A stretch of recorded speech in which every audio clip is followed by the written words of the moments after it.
at the stage.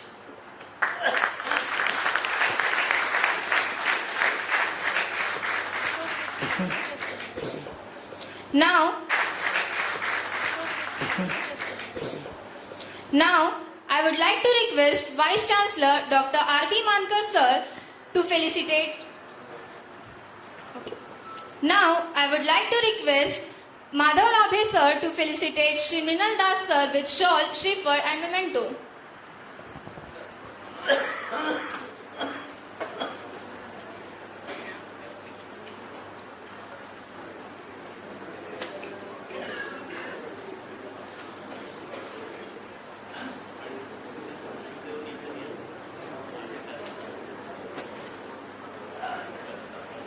Thank you. Thank you, sir.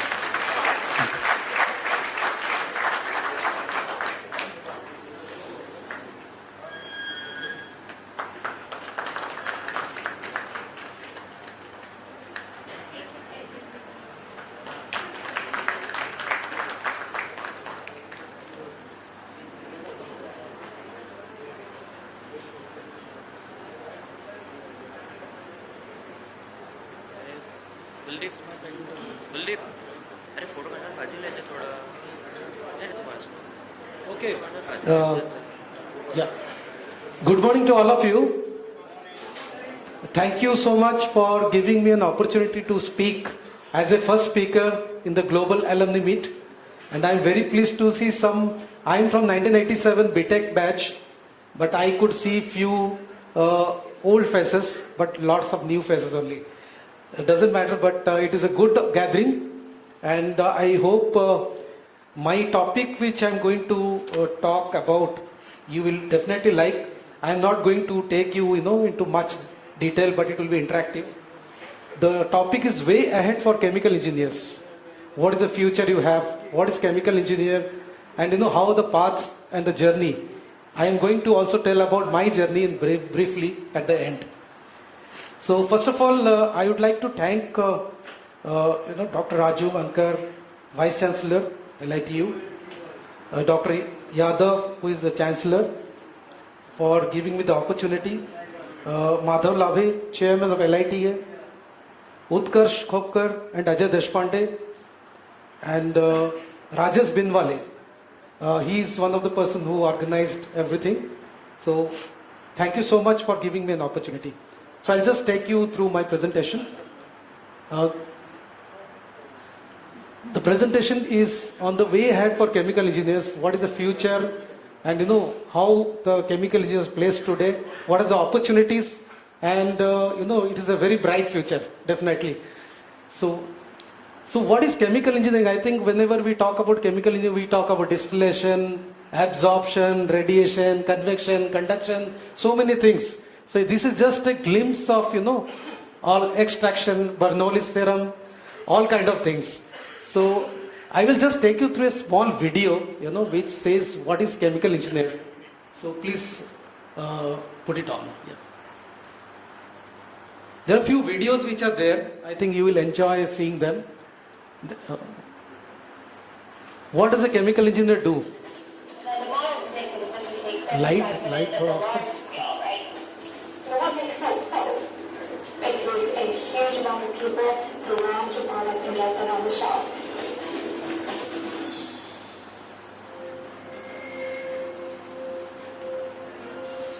You can see where chemical engineers are playing role. Very interesting. It didn't just mean that it meant creating things on so many different levels and for so many different kinds of products. Chemical engineers like Anita combine the principles of chemistry and engineering to scale up the production of materials and consumer products. They work in teams with other engineers, designing and adapting production methods from the small scale in the lab to the large scale at the manufacturing plant. Everything that touches your life, a chemical engineer has to be able to make it happen. And just knowing that I could be a part of that. Chemical engineers work in a variety of fields: energy, pharmaceuticals, the environment, biotechnology, consumer products, and a lot more. It's taking a product and making it for everyone. Anita is a chemical engineer with Procter & Gamble. I work in fabric care engineering on the liquids making side. I worked on designing and putting in new equipment in the plant or really modifying some old equipment to make new products. Somebody in the products research side or somebody that talks to consumers will come up with an idea. So what they love is for the product in the bottle to smell great. They also talked about how when they go into their laundry room, they love the smell of that fresh scent and pulling it out of the dryer and being able to smell it. As we're going and investing in the project, we want to make sure that we're what the consumer wants. Chemical engineers are instrumental early on in the process, especially during the research and development phase. You've made it in a beaker, and that's really cool. But we know we need to make it many bottles. Thousands of bottles that we can get to the consumers every day. So how do we scale that up? With our computer modeling tools, what we've done is we're simulating the injection of this material into our product. So we're showing that it's really well mixed right now. And I think that's going to be really important for us making our design requirements that we know we can get this. Now you can see the rotational movement of the agitator, drawing the fluid down, just like the model predicts.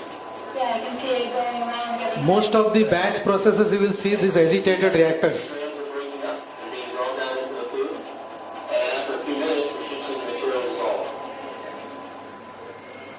When Anita is not meeting with her R&D colleagues in Cincinnati, she's usually working at one of Procter & Gamble's manufacturing sites. Anita is brainstorming with Lauren, another chemical engineer, planning the scale-up of a new product.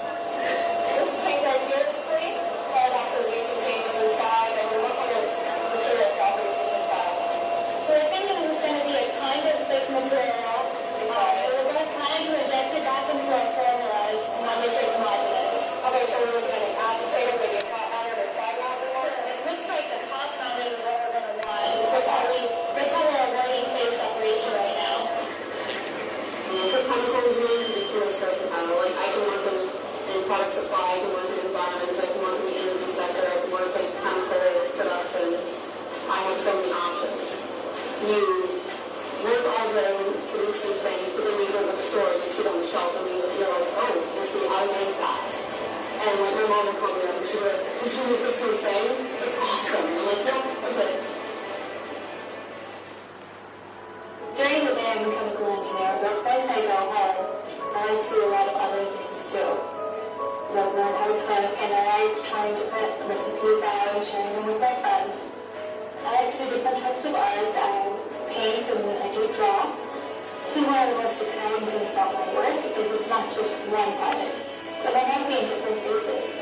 So after several months of options analysis, we have gotten alignment from RTM on a base plan for this project.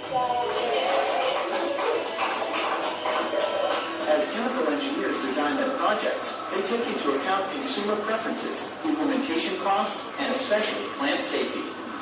We're working on a noise study.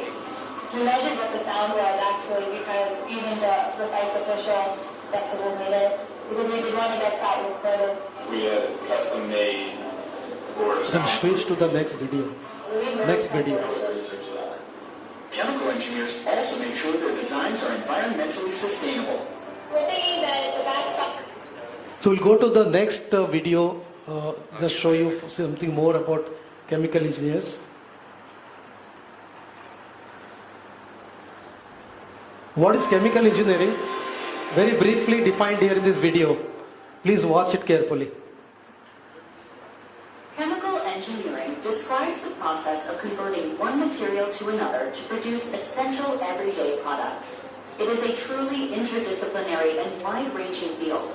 It includes producing life-saving pharmaceuticals and vaccines, developing new biodegradable and recyclable plastics, and creating materials for groundbreaking new electronics, batteries, and solar cells. As an important part of developing recycling processes, clean energy production, and sustainable manufacturing, chemical engineering also helps us become a cleaner and greener society. Chemical engineers really do work at the interface between chemistry, biology, physics, and mathematics. They are problem solvers, bringing ideas to life to help create a cleaner environment, develop vital new products, and improve our quality of life. And they don't just work at the laboratory bench. Their processes are scaled up for commercial use in industry, ready for practical application in the real world. The materials and products they create impact every industry. Early chemical engineering included the upscaling of antibiotic production to an industrial level during World War II, the production of ammonia for fertilizers, and the development of polymer science, which forms the basis of our plastics industry. While chemical engineering had its foundations in petroleum processing, it is now so much more than that. At NYU Tandon School of Engineering, our major in chemical and biomolecular engineering covers a broad spectrum of different chemical engineering fields that address 21st century. So this is about the chemical engineering, few examples, what is chemical engineering, what is the life of a chemical engineer. And now I'll come to the why chemical engineering, why not other branch? Because we are here only talking about chemical engineering.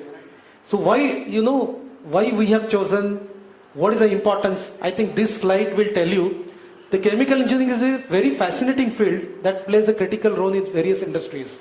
Actually, I had got an admission in MBBS, but I shifted to LIT Nagpur from there by cancelling admission. So I just want to tell you, chemical engineers are responsible for designing, developing and optimizing process and involve transformation from raw material to product. Whichever product you see, whether it is agrochemical, whether it is fertilizer, whether it is specialty chemical, whether it is plastic, anything, any medicine, everything has a background of chemical engineering. Without that, nothing can come. That is the fundamental of chemical engineering. They work in diverse sections. Energy manufacturing, environmental protection is coming up in a big way now.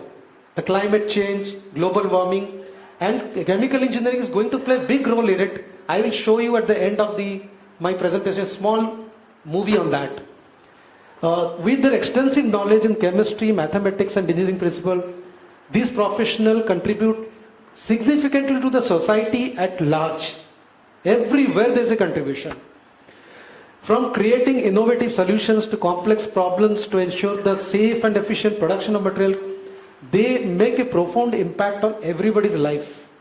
So it is something very unique, not like mechanical, civil, electrical, instrumentation or any other electronics. They are not having special branch, but this is a very diverse branch which takes all branches together.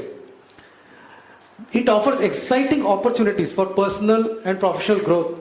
Many people think that chemical engineer means they will get a job in chemical industry. No, not like that. I will show you the future and the industries where chemical engineers are working.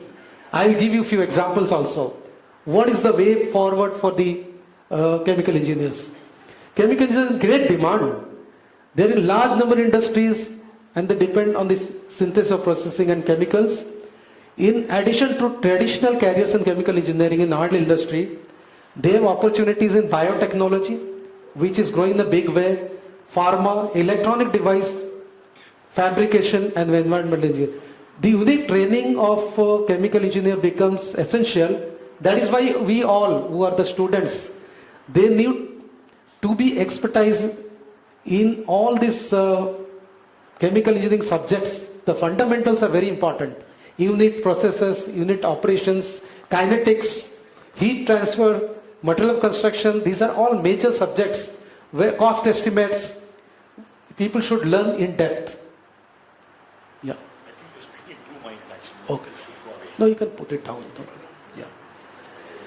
So if you see the chemical industry, how it is growing. So chemical industry is growing in a big way in the last few years. We have seen the chemical industry growing almost close to 10%, which is one of the largest percentage growth of any industry in the world. So if you see how it has grown from 19 up to, it is expected to touch almost $300+ billion. $1 billion is 8,300 crores of rupees if you convert it. Go back. So if you see in India where the chemical industries are there, you can see all the coastal areas because the raw materials can come there, exports can happen from there, and these are the places where most of these are located. In the west, in the east, and even in the north. We have a lot of pharma companies in the north, and also the refineries. Like Mathura refineries are there and other refineries in the north. Yeah, next slide. Indian chemical industry is very big. $178 billion it was in 19. It is going to touch $300 billion. So you can imagine how much potential is there for the jobs. At least the jobs are going to double for chemical engineers if you see this figure. And there is already a scarcity in the market. When we go for recruitment, we don't get many core chemical engineers.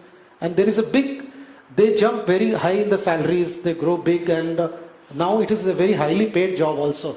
It is not like only IT is highly paid job. Chemical engineers also get very respectable salaries. It is expected to contribute about $383 billion to the GDP by 2030, which is also a big contribution. And there are a lot of investment coming from the government of India. It has been announced 8 lakh crores, which is $100 billion. And the dedicated integrated manufacturing hubs are coming up in many places.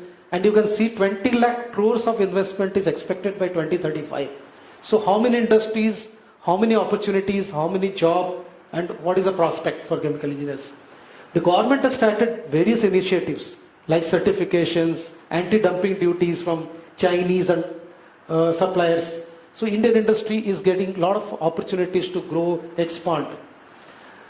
Indian government is recognizing the chemical industry as a key growth element, and it is forecast to increase almost to 25% of the GDP in manufacturing sector, which is 1/4 huge one. So I think I'll just show you one small presentation again. I'll be doing a lot of videos, small, but wherever it is big, I'll cut it short. So if you see Indian chemical industry, it is very interesting. Only less than 1 minute. It is 6th largest chemical producer in the world, India.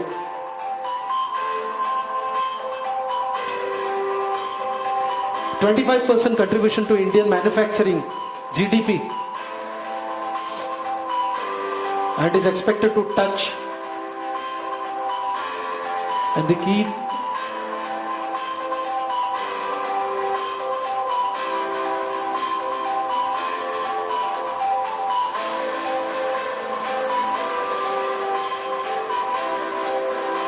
and we are going for the net zero now. So there is a lot of demand for chemical engineers to meet this climatic condition. Make everything green. That is another opportunity coming up. So this is by CII. Just a very small, to give you a glimpse of what is chemical, how the chemical engineering going. Next slide, please. So the primary areas where chemical engineers work, you may be thinking, many chemical engineers who are in the college must be thinking, I will get a job in refinery or chemical industry. No. Their contribution is less than half. If you see the industry, there is aerospace, pulp and paper, electronics, materials, food and consumer. The companies like Procter & Gamble, Unilever, Marico, a lot of companies are there. Chemicals and fuels are there. Design, construction services, like Larsen & Toubro is there, Jacobs, Worley, Technimont, Toyo. There are several companies who are there. Punj Lloyd, research and testing services, National Chemical Laboratory, NIRI, and so many others are there, including aerospace, BRC, Nuclear Power Corporation. We have many chemical engineers from LIT Nagpur who are in the level of very higher level, executive directors, scientists, all that level. My classmates are there. So people are already there. One of my classmates, who is Sunil Chafle, is the executive director in Atomic Energy Department. And one of my classmates, Mr. Raut, he is in AERB. He is one of the senior most scientists. And many more are there. Just to name a few. Next.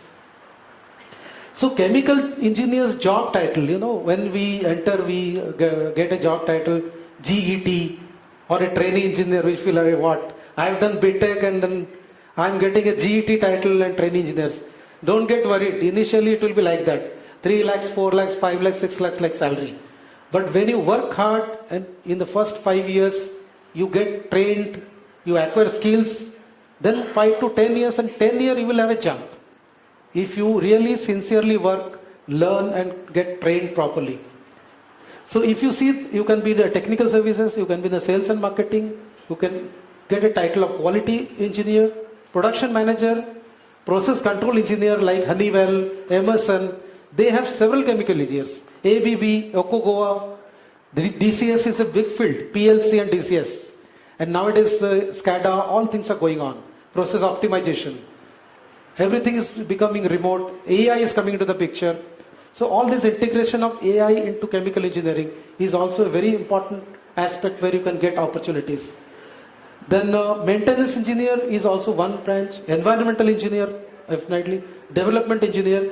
But finally, there is one rank which is their CEO. There are many people from LIT who are CEOs. And they have become, in fact, I would tell you that lots of LIT students are very successful. In fact, in July I was in Canada, in Toronto. My son is working there, and I met LIT students and we had a get together there.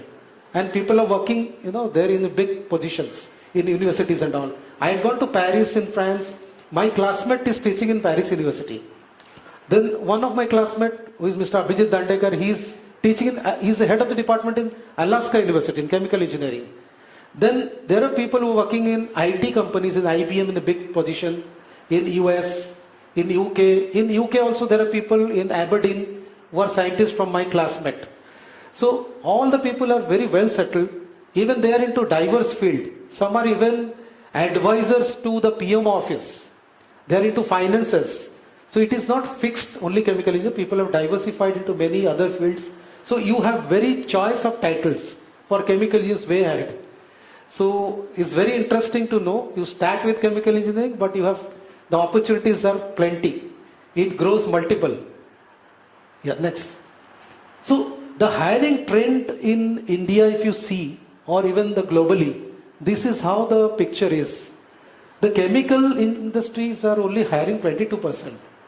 But rest of the industry, if you see, fuels, like I work with Dorf Kettle Chemicals. My company makes fuel additives, specialty chemicals, catalyst, polymers, and very specialty product. We recruit a lot of chemical engineers from IITs, ICT, LIT. We have all students from various colleges. Food and consumer products, biotechnology, design and construction, research and testing. Many people hesitate to go to research and testing, but that is the most rewarding. And today it is the most paid job. If you are in R&D in a big position, and if you are a scientist, your salaries are the highest. Because you develop patent, you develop new product, you do the lab scale, you do piloting, you do scale up, and finally you are the main person providing the technology. Okay. So, then, aerospace is also one there, and the cryogenics, other companies like Linde, then BOC, Praxair, all these companies are also having cryogenic plants, and they are also having chemical engineers. So they are also hiring chemical engineers. Next. So which are the top global chemical companies? If you see, these all names are known to people. I don't know, all the students may not be knowing, but you may be knowing a couple of them. The largest chemical company in the world is BASF. It's a German company. They make all kind of chemicals, agrochemicals, construction chemicals. SABIC is a very big group of companies. It is having across the world plants. And Dow is well known. LG Chemical, Linde, LyondellBasell, Air Liquide, Mitsubishi. These are the top 10 companies in the world which are contributing. If you see their, in the graph, how they are placed in the ranking. Next. So I'll show you some global refineries, how they are through some video. Yeah.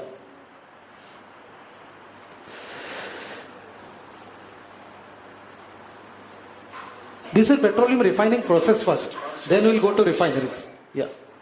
After oil is superheated, it becomes vapor. The vapor is fed into the distillation unit. As it rises and cools, the vapor turns back into a liquid. Using stacks of trays, the liquid is easily collected and separated by weight. The lighter and medium weight liquid liquids require less processing before they're ready to be used in cars and trucks. So everything we produce from diesel, petrol, LPG comes from refinery. Residue, heavy oil, kerosene, aviation fuel, coal tar, pet coke, everything comes from there. Is used to maximize the usefulness of heavy oil. Heavy oil has long strings of carbon and hydrogen molecules. Using a catalyst, these molecules can be broken into smaller chains, transforming the heavy oil into lighter, more valuable fluids.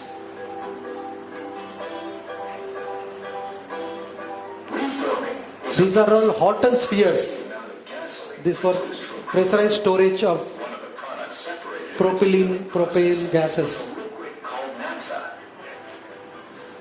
The number of carbon atoms in naphtha is about the same as the number found in gasoline, but their structure is more complex. Reforming rearranges the naphtha molecule, turning it into a usable gasoline-like molecule.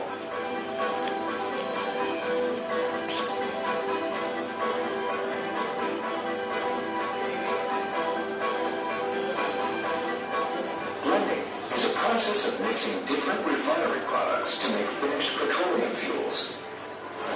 Gasoline, for example, is blended to achieve octane standards. Creating the grades of gasoline you see at the pump, regular, mid-grade, and premium, that are necessary to meet the needs of specific engine types.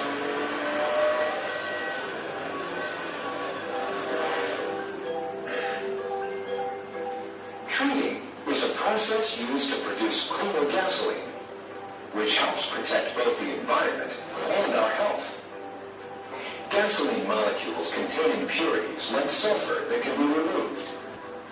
When the molecules are heated and come in contact with a special catalyst, a chemical reaction occurs that strips the sulfur away. These sulfur compounds are used as fertilizers and in pharmaceuticals. Nothing goes to waste in a refinery. Next movie. So world's largest refineries, I'll just show you which are the largest refineries, and briefly you'll know. In 2023, if you are not using AI for your creating your PowerPoint, then you are wasting. Yeah. So these are all from the Google in public domain. I've just put the links.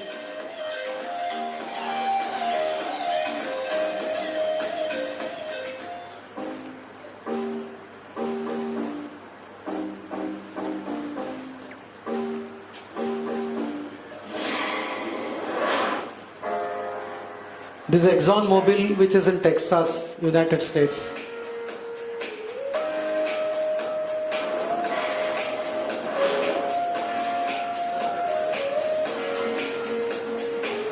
This is also in Texas, US.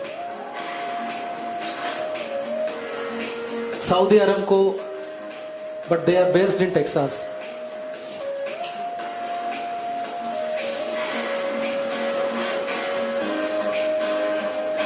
This is Singapore. Jurong Island is the very big place where all the storage terminals and refinery petrochemicals are there.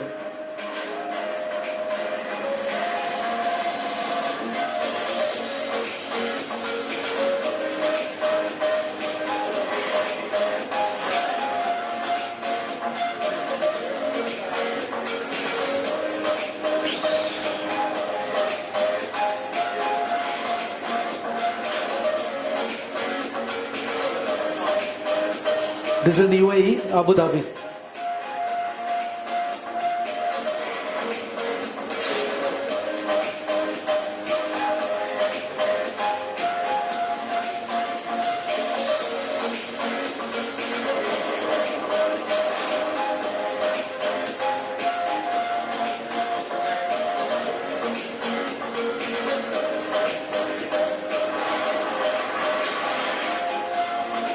The largest refinery is Indian refinery, Jamnagar.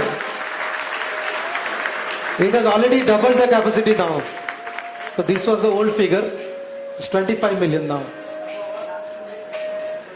Okay, the next.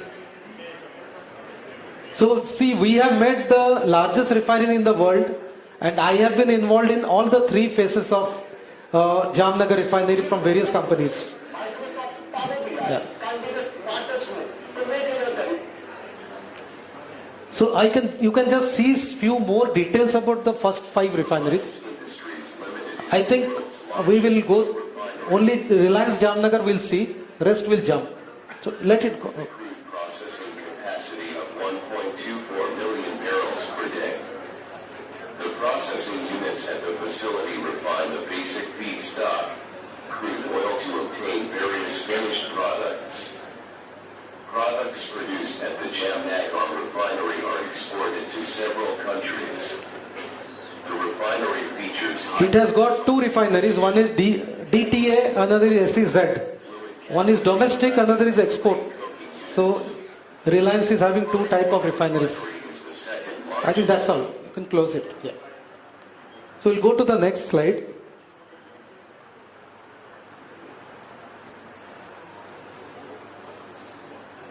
Now just to see, what are the Indian refineries and chemical companies. See, if you see almost, these are whatever you can see on the red circle, and inside is Indian oil. Indian oil is the largest, then HPCL, Hindustan Petroleum, Bharat Petroleum, and then Mangalore Refinery, Chennai Petrochemical. So these are all across the country we have got the refineries.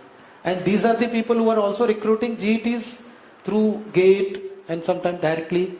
And there's a lot of opportunities for engineers to work there. And a lot of LIT students, ex-students are already working in very senior position, from GET to the managing director positions. Okay. Yes. YouTube.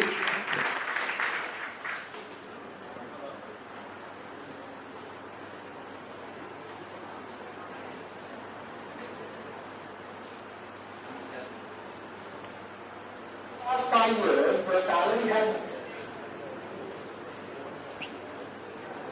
Hello friends, welcome back to Bootcamp Company channel. So today in this video, I'll tell you about Bootcamp companies in India, a chemical engineer. See this, there are 192 chemical companies in India which are catering to different type of manufacturing. I'll just go through it very briefly because this is a big video. थोड़ा आगे आगे. Refineries 11, petrochemicals 13, design 31, fertilizer 18, oil exploration, pharma, paint and adhesive, agrochemical, catalyst manufacturing, FMCG. So 192 companies are there, and there are various processes of recruitment which I will send it to all the students later. Okay. So these all information is available in the website, in the Google, you can search. So I'm not taking you through all of them. It's a big one. Yeah. So this will give you what is the recruitment process, how to apply, and yeah. This I'll send it to all of you. This gives you all the public limited companies, private companies, how they recruit it. Whether from campus, whether they recruit from the exam gate or direct by advertisement. Yeah. Skip. Yeah.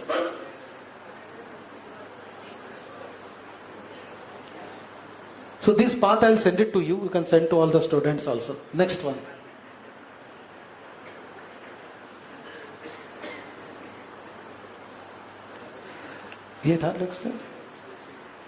Okay. Now the chemical engineer and sustainability, why I am trying to show this slide is because of this climate change, global warming, it has become very important for not only manufacturing chemical, but manufacturing chemical sustainably. And everybody is now moving towards green and recycling each and everything. And the zero leakage is going, ZLD is what is being talked about. And no discharge is allowed in CETP, or even if it is allowed, it is very small discharge. So CETP in all the centralized environmental treatment plant are having limited capacities. So more and more we need to be sustainable. The sustainable product is one that meets the current needs without compromising the ability of future generation to meet the demand while protecting the human health and the society. The chemical engineers are ideally suited to evaluate the sustainability and their technologies and the green engineering.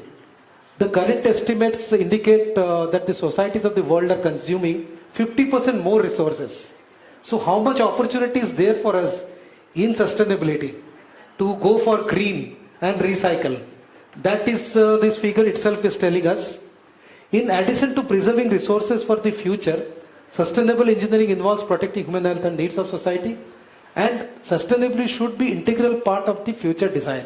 So I would also like to request, our Chancellor Sir, Dr. Yadav, Vice Chancellor Dr. Rajmankar, that they should take up one of the subject on sustainability and green chemical engineering in future, so that the students get exposed and they become the role model from LIT for the future to the society. You could just show the video. So one small video I'll show you on the sustainability.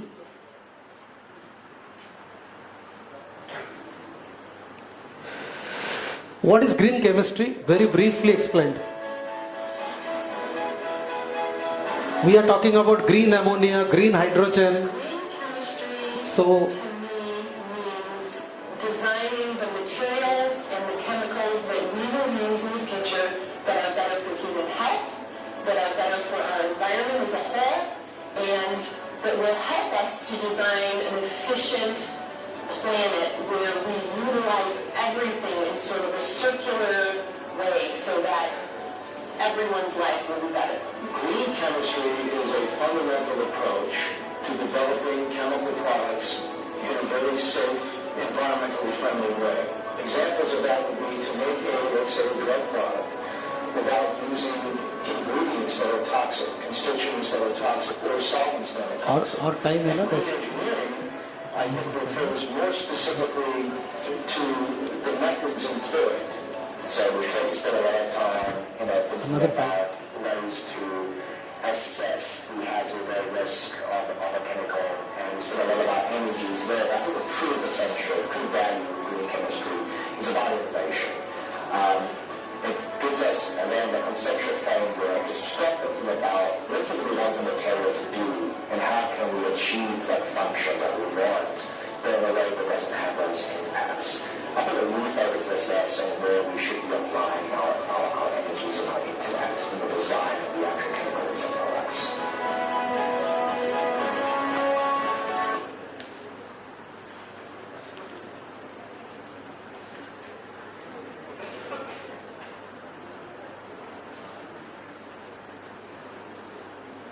Yeah, so this is just to wind up 2-3 slides are there. So this is my career when I went from LIT as a GET in Deepak Fertilizer and Petrochemicals. I started working in the ammonia plant and as a shift engineer. This is my first plant of Deepak Fertilizer where I worked, and I did a lot of projects which are translated into these documents. Then I moved to this is the HPCL refinery. I did the sulfur recovery unit, diesel hydrotreater, hydrogen generation unit, CCR platforming. And then I did for IOCL Guwahati refinery. Then Reliance Jamnagar, I did several plants. The largest was the monoethylene glycol plant with Dow technology. From ethylene to ethylene oxide to monoethylene glycol. And that was the most successful plant with lots of awards we got. I was working from Jacobs that time. And then that is the plant which was duplicated in Dow in Freeport, Texas, Houston. That small one. That is for ME Global. And the next one is the Laxmi Organic, is the acetic acid cracking to ketene, diketene, and all products of aryllides, amides, and esters. I think I had recruited few students from here also for this. And now I work with Dorf Kettle, which is into fuel additives and specialty chemicals, polymers, that company as a senior vice president, projects and procurement. So this is my career. Why I am showing this is, even if you are in the chemical field, you have not changed into other field, still you can grow. I have grown up to senior vice president level, which is next level to the CMD, because CMD is the owner, so I report to him. So this is in my 35, 36 years I've grown. and also the remuneration facilities also have grown along with that. So you can get very well placed. So I had been present, not only I was working, but I had developed a passion to, I had, when I think Dr. Sonavani was there, right? He used to teach us unit processes, that Groggin's book, I remember. And so all the subjects, and Dr. G.D. Nageshwar and all, I remember the names were there, Mr. Dr. Kurane, all the Pandri Pandey sir, and many more were there. So, Bagadi sir was there, I think he's there. Bagadi sir was there here. कल आएंगे. Chandak sir थे. Chandak sir अभी बहुत साल के बाद मिले. Chandak sir is one of my teacher who is here, and because of those days teachers we are here. I also today saw Ghosal sir. Ghosal sir is here. So petrochemical means Ghosal sir. That is what I remember. So this is all the articles I have published. I am a steering committee member in many organizations like Stainless Steel World International, Valve World, then Flow Control Exchange, even in Heat Exchanger World, Hose and Coupling, OPEX Submit, Warehouse Safety, then social institutions and many places. So you can go through the Google. If you type my name and LIT, you will get all these things. I always write LIT, Lakshminarayan Institute of Technology, wherever you go worldwide. But I don't leave that. I keep writing that. First, Mrinal Das, BTech, LIT Nagpur. Then I start other things. So I think everybody should follow that, and that is, I would request. That's all from my side, and I think I don't want to say many more things. And my family is also here. My wife is here. My elder son is in Canada. He is working TCS in Toronto. My younger son is in KG Somaiya. He's in third year. He's sitting here. They have come to see the college. I said it's better than Somaiya. You come and see. Our campus is better than KG Somaiya. KG Somaiya is many branches, but we are only chemical engineering. So you see this. So they are also quite impressed. Okay. So I think anyone has any questions, or I have finished my presentation. Thank you to all of you. Yeah. Hello. I will give my mobile number and email ID. Anyone wants anything to be, they can contact. Okay. So you can contact me anytime. I'm available to for LIT students or any teachers, anyone, alumni. I'm open. Good afternoon, sir. Yeah. Sir, I am Abhiram Deolwar. Sir, as we know that China has reached a technological milestone in the nuclear sector by inventing a fourth generation nuclear reactor. So to make India nuclear advanced country, what qualities and skills we must inculcate towards ourselves as a young chemical engineers?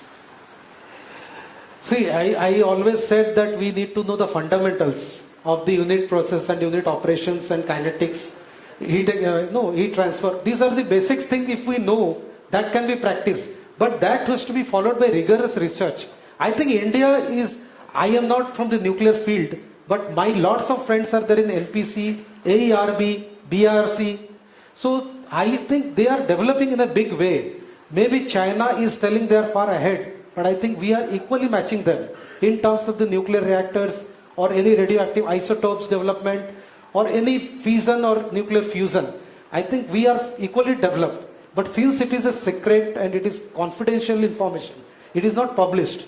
So I think we are catching up. Definitely China in chemical is far ahead of us, because they have gone for a lot of hazardous processes without treating chemicals. Now they are shutting down their plants, and we are making plants, but we are becoming very, the awareness is coming here. Because most of the chemicals the product goes to the multinational companies. So they are very much concerned about HSE governance. Yes. So I think India, I don't think is very far. Again, I am not an expert. You have to ask the experts for this. We may call them here. A few of my classmates are there who are executive director in BRC. Yes. And one of my classmates is an AERB inspection of the nuclear reactor he does. And many more are there in Nuclear Power Corporation. I think we can ask them, but I think these are confidential. Okay. It doesn't get disclosed. Sir, one more question. Sir, can we think of some startups regarding the nuclear advancements? I think can we do something? I don't know, because in India I have not seen directly any nuclear things being done by a startup or a private companies. Only the accessories and ancillaries are being done. Okay. But those are still not come. Though there's a lot of talks going on in the government. They are going to privatize the nuclear field. But it is still specialized in BHPV, L&T and other people who are making the core reactor, their accessories and everything. Heavy water plants, they are being done by only specialized people like Larsen and Toubro and BHPV and those people only. Other people are still not into this. But startup definitely one day will come. Like chemical engineering, chemical manufacturing startups, people are doing so many. The design and engineering, lots of startups are happening. Manufacturing, anyway from beginning it is there. Hope it will come in future. Yes. Definitely we hope for that. Okay. Thank you, sir. So I had a question. My question is regarding the hydrogen energy and hydrogen growth which taking place all over the world. Like the company which I'm placed in, Aveva, I had asked a question over there, like how chemical engineer can contribute to the hydrogen economy of India, as the whole world is right now growing in hydrogen. So the growth in India for hydrogen economy is very less as compared to other countries. So my question is, how can a chemical engineer at this phase, like a budding chemical engineer, contribute to this hydrogen economy in India? Yeah, actually hydrogen is coming in a big way globally, including the green. I'll tell you, hydrogen, I think most of the people know how it is manufactured. Hydrogen is manufactured from the either methane, for either naphtha or any other residue or coal, anything which has got carbon, hydrogen. And you make a syngas out of that, either by reforming or by partial oxidation, and then purifying it, taking out CO, CO2 and methane, then you get the pure hydrogen. But hydrogen which is coming as a future are about 3 to 4 types. One is the green hydrogen, which is normally coming from the electrolysis of water.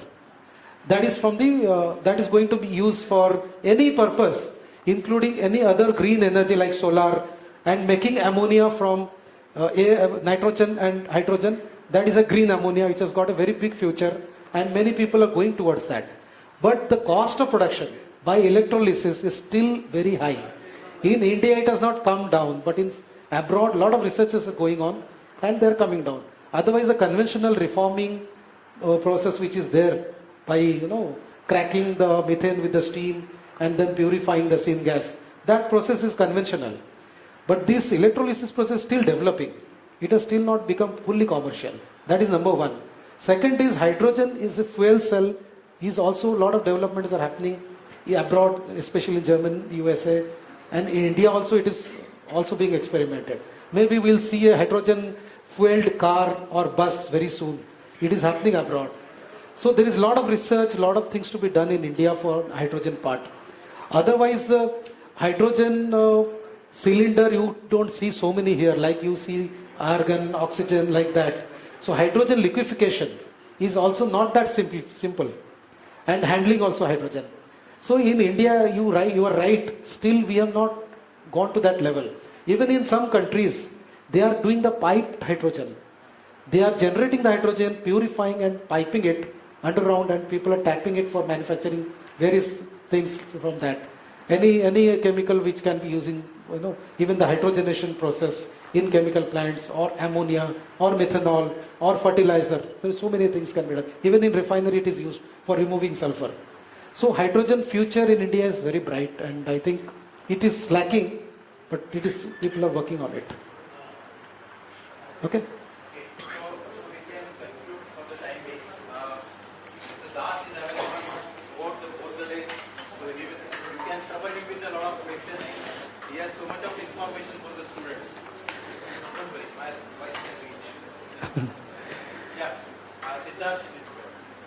Okay, thank you so much to all of you.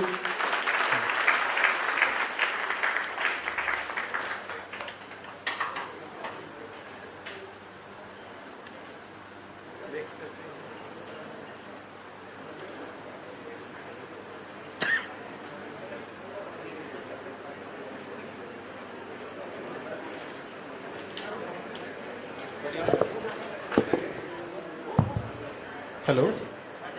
Our next speaker is Dr. S. Chandrasekar. Dr. S. Chandrasekar, sir, is a former secretary to Government of India, Department of Science and Technology since December 2021 to July 2023. Sir has decorated several positions. Few of them are: he was Director CSR, Indian Institute of Chemical Technology, Hyderabad. Then additional charge as a Director CSR, National Environmental Engineering Research Institute, CSR, Niri, Nagpur. He was a Mentor Director, National Institute of Pharmaceutical and Educational Research, Hyderabad. He was having an additional charge as a Director CSR, National Geophysical Research Institute, CSR, NGRI, Hyderabad. Then he has acted as a Director, Indo-French Joint Laboratory and IICT, RMIT, Australia, Joint Laboratory Fellow, National Academy of Science, Indian Academy of Sciences and Indian National Science Academy. Dr. Chandrasekhar is a recipient of Alexander von Humboldt Fellow Vasvik Award. Sir has introduced a special technique for polyethylene glycol as a novel, environmentally benign solvent medium, and he has developed several technologies for the synthesis of latest drugs on various diseases. Sir has more than 290 publications with 7,600 citations. He is having 19 patents to its credits and more than 80 PhD students he has produced so far. I'll be missing something if I not share these things to you, that recently one of his patent has got commercialized worth rupees 2,000 crore. Please have a root. Sir. Thank you.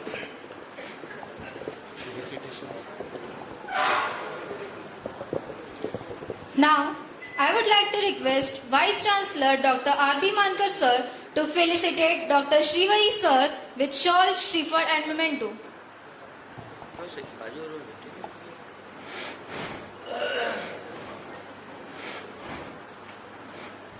Namaskar.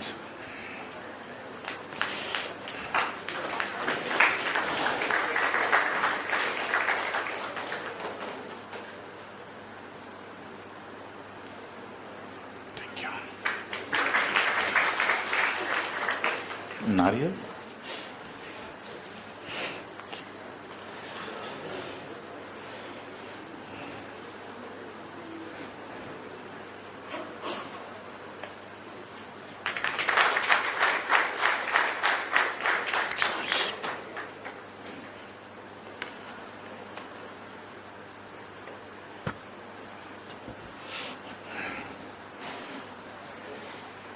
Good morning to all of you, and I hope I'm audible to all of you and not resounding. So let me pull out my pointer.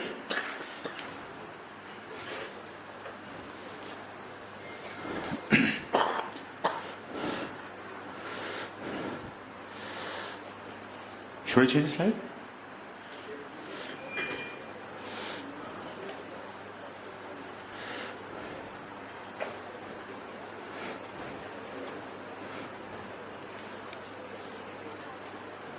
Friends, good morning. While the slides are set on here, I would like to place on record my sincere thanks to Rajesh, who is the only person whom I know from this university, and I'm grateful, Rajesh, that you brought me across the alumni of this great college, university.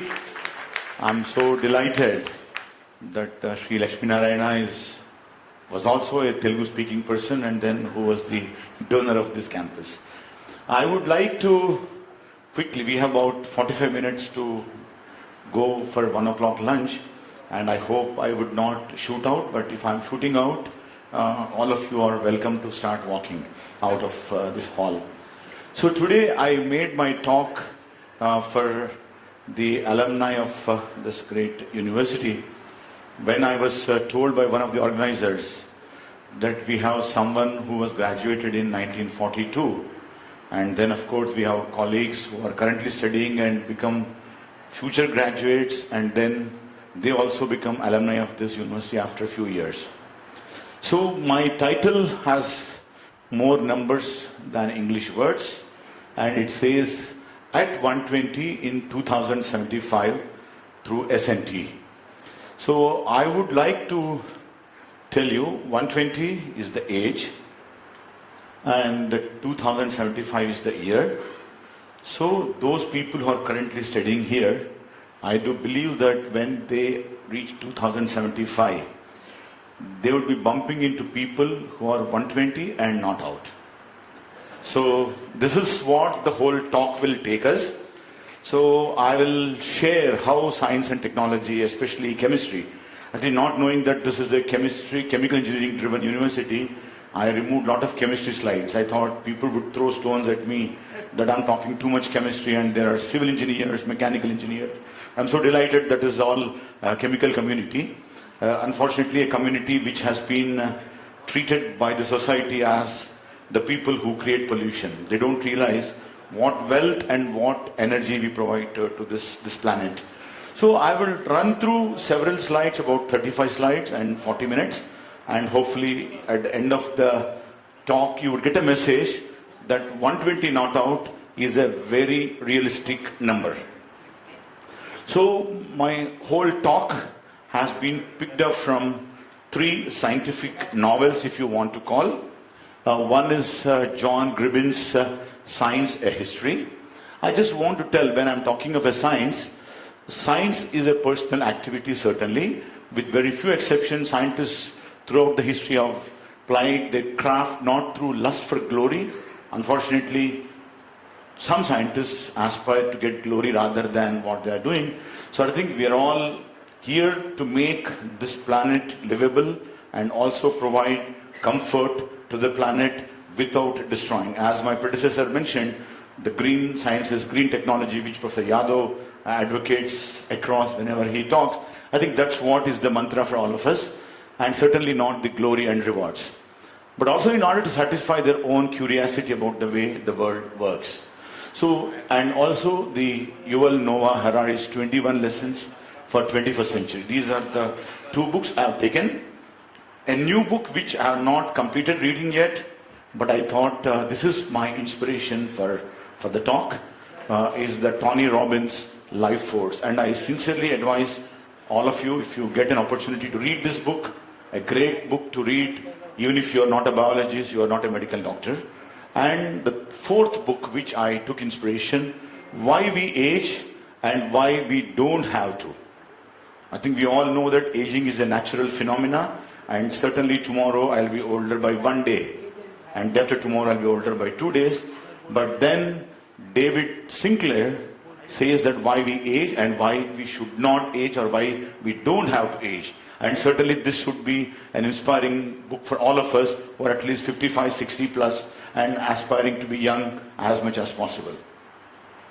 So this is a cartoon which tells all my friends here that if you look at the historical perspective of the human race, from the Paleolithic time to Neolithic, again I think the slide might be a little crowded and people may not be able to see. My slides are loaded on the laptop here. Nothing is proprietary. I'm sure you can borrow from the organizers. So Neolithic, then we have the Bronze, 18th century, 19th. So I just show the graph. And if you look at the life expectancy for the human being, has been about 30 years approximately. And it dropped down around the Bronze era and the 18th century a little bit because of pandemics and various diseases. And as the Industrial Revolution, the intervention of chemicals in the human healthcare has gone high, also the graph started going up. And the vaccines, I will also have a small story on why vaccines are made and why do we need vaccines. So vaccines and all took us to approximately 70 years. And those who look at the advertisement of Amitabh Bachchan, he looks at people that all Indians should celebrate those Sahasra Chandradam, the 1,000 full moons. That means approximately 82 years should be our expectancy at some point of time. Currently we are hovering around 68, 72. But if you go to some places in Italy, Japan, France, you see some villages, people live for 90 years, 95. And recently we saw one gentleman, 118 years, the world record, he has just passed away. So if 118 was already a norm, Someone has already lived for 180 years and 120 is impossible. So how science will make us 120 not out is going to be the story for today to all of us. So this cartoon also tells us, all the audience, because this slide I use whenever I go to give a talk amongst the alumni meets, because we all belong to different generations. So I would like to share with you how the generations have been classified. I'm not going back to the stone era, but I'm talking of 19th, 20th centuries, how we have been defining ourselves as to which generation we belong to. So if you look at 1928 people who are born between 28 and 45, they are called silent generation. But if you go a little behind, I'm taking this because hoping that one of us would have been born in 1928 and he's 96 and he's amongst us. But people who are born in 1883 to 1900, they are called the lost generation. I don't know why they are called lost generation, but they were born during the World War I. Maybe that's why they are called the lost generation. But if you look at the 1901 to 27, they are called the greatest generation. That's the nomenclature given. So why they are called? They are born during World War II, and maybe they have seen the World War I. They made technologies. Industrial Revolution started beginning, and maybe that's why they were christened as the greatest generation. Then looking at 28 to 45, they are called silent generation because they are born after the world wars, and maybe they have become very silent. I've seen that they didn't want to talk too much, that if you talk more, you get more wars and more fightings. So they became poor, silent, traditional generations. Then we have baby boomers, 46 to 64. I am born in 64. Maybe that generation is baby boomers, rise in population, world full of opportunities. Because people have died in the world wars. Now that's the time for the planet to have more human beings. So maybe more children are born. There was no family planning tools, and that was called the baby boomers time. Okay. Then we have Generation X, 65 to 80, which is here. And then of course we have millennials, 1981 to 96. Maybe some of us are from there. Generation Z, I'm sure most of the students who are not in the hall here, but I'm told this is live telecast into some rooms where some students are sitting. They should be belonging to this time. And of course Generation Alpha. So Generation Alpha is the present, Generation Z are the Zoomers, NetGen, tech-savvy people, and millennials are of course Gen Y and the first global generation. We all seen the Y2K problem. Just to make an anecdote, when we as Indians, when someone were talking that when India could become the best hydrogen power or a nuclear power or when we can lead the world, the problem is India will rise only when there is a challenge. We have seen when 1999, December 31st midnight, those who are not born in the audience here, but all of the early benches, we all called it a Y2K challenge, and I think world will collapse and there won't be January 1st, 2000. We all saw that. And even much before that, I remember Skylab was a big problem. Some Skylab is falling and it will fall on India. Actually, that was the big prediction. I'm sure some of you will remember. And incidentally, Skylab was predicted to be falling on the Telangana, from which I belong to. And they said that it will fall on the Karimnagar district. I don't know if someone is from Karimnagar here. So what happened? Suddenly people started selling their lands. Anyway, we die tomorrow, some Skylab will fall on us. So let us enjoy. They sold those properties. They went into Hyderabad and then had drunk dance and all that. But then when they realized it never fall on Karimnagar, it fell in Arabia Sea and then it disappeared. And I can tell you, if you Google, you will find the name Skylab Reddy. So some family, they stayed back in Karimnagar, they got a baby, and now they said that he's born during Skylab time, so they named him Skylab Reddy. So when this is how we look the world. And as I told you, Y2K gave us the greatest opportunity for this country to become the world leader in the computers, IT technologies. Similarly, we wait for another opportunity, which again came in 2019-20 when the COVID pandemic has come. If you look at India was the best country who has responded to COVID pandemic compared to any country in the world. And that is because we all react when there is a challenge. So I tell my friends who are listening outside this hall, while the front benchers, I think our challenges are different, those who are retired and are doing a mentoring job, but those young kids who are listening to this talk, I think don't wait for a challenge to come. You take the challenge. You imagine there's a challenge and solve it. Like today someone asked why India is not working on the 4th generation nuclear reactors. It's very simple. What they have done, nuclear reactor produces a lot of heat and we need to make sure that heat has to be utilized. So you build a hydrogen plant next to it or electrolysis plant. This heat you use it. So you're making net zero process. So this is how I think we need to think. And going back to our story, today I would like to tell you that entire planet is driven by 3 things. Of course, health, agriculture, which are essential things for all of us. And of course, energy is the one which drives both the agricultural sector and the health sector. If all 3 are there for a country and everything is available, hopefully people become happy. So countries are measured by the happiness index. We all measure countries by GDP. We say that some country with $42,000 per annum income is the best country in the world. There is a country with $200 per capita income per annum. India hovers around $2,800, $3,000 maybe. So how can we be, of course, a GDP-driven greatest country, which Honorable Prime Minister tells by 2047 will be the greatest country. Hopefully, we all aspire for that. But are we going to be happier country also? Unfortunately, India doesn't stand in the top 100 in happiness. Despite we are the most emotional country, we are very content people. We are the people who are generally helping poor people. Actually, if you look at parameters of happiness, you need to be generous. But I think our generosity stops. Again, generosity of late Lakshmi Narayana is very different.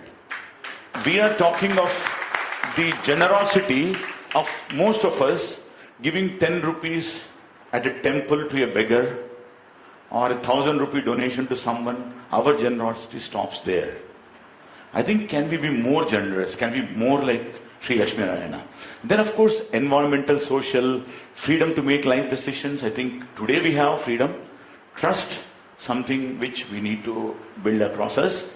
And healthy years of life expectancy. That's what today's my talk is. And GDP per capita income. These things will make a country happy. And how can we take our country from rank number 124 to rank number 10? I think that should be the aspiration for a country. So how do we get all this energy, agriculture, health? You need good scientists, good engineers, good technologists. While I'm a scientist, so I keep using the word scientist, but I'm sure all of us are scientists, whether you're an engineer or a technologist. So what is a scientist? He needs to be an intellectual by mind, by thoughts, and of course we work on different sciences, but we need to make our own rules of life. A rule of scientist is see failure as a beginning, not an end, because for a scientist there are more failures and very few successes. Never stop learning, which is what we want to do. Assume nothing, question everything. Teach others what you know, analyze objectivity, practice humility, respect constructive criticism. Many times when someone criticizes, we get agitated, irritated, telling that I know more than you. I think it's always good to accept the criticism, give credit where it is due. Again, some of us are from scientific fraternity. Some young boys and girls will become future scientists.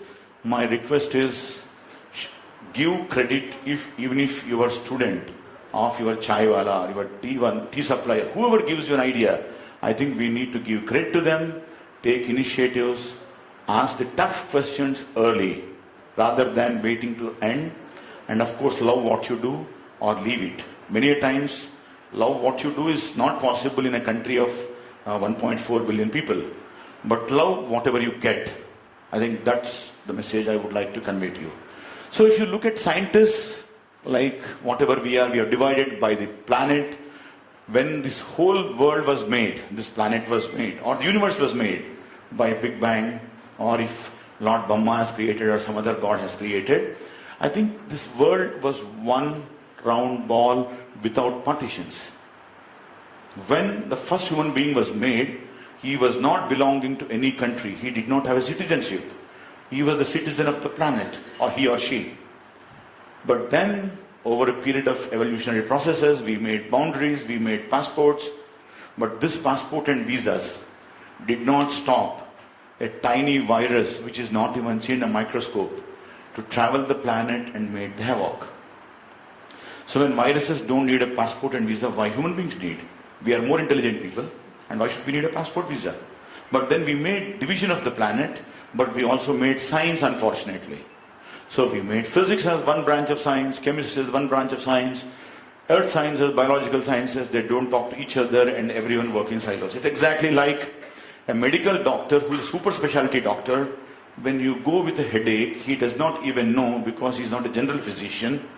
Instead of giving you a Dolo tablet, which is so easy to prescribe, he would write you MRI, CT scan, of whatnot things before understanding why you are getting the headache. And again, I tell you an anecdote why Dolo is called Dolo. Those who are all chemical engineers working in pharmaceutical sector, paracetamol was a 500 milligram dose. At some point of time, this was not working for people. So doctors used to say, Dolo bhai, take Dolo. Okay. But then the company which makes Dolo got this idea, why not I make 650 mg instead of taking one? And imagine how much money Dolo has made during COVID pandemic.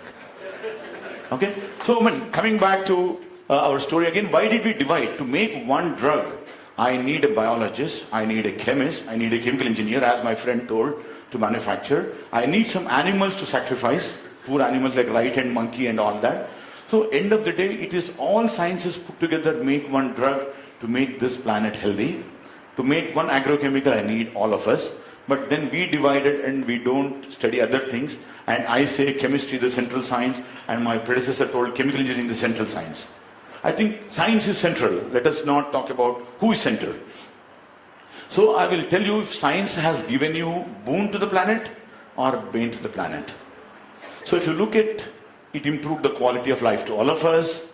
Higher life expectancy, as I told, from 28 we have gone to 72, and I wish in 2050 we come and we will have some alumni who are 110 and then come for the event. Rajesh, I think you are now 55, 50? After 55 years, you will be here again, the organizer, okay? Thank you. So, improved source of materials, better therapeutics, all this is the boon for science.